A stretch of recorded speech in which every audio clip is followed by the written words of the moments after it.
Hey guys, and today in this math concept video, I'm going to be teaching you what greatest common factors are. So first you need to pick two numbers. I've picked 6 and 4. Really easy.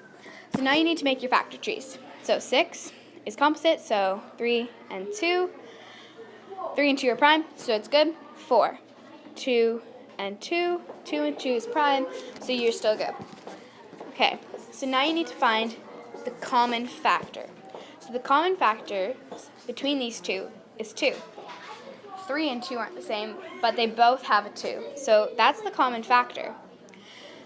Sometimes there can be more than one common factor, but for these two numbers there's only one, which that means it's the greatest common factor. If you had a number where there were multiple common factors, you'd have to find the biggest number that they have in common.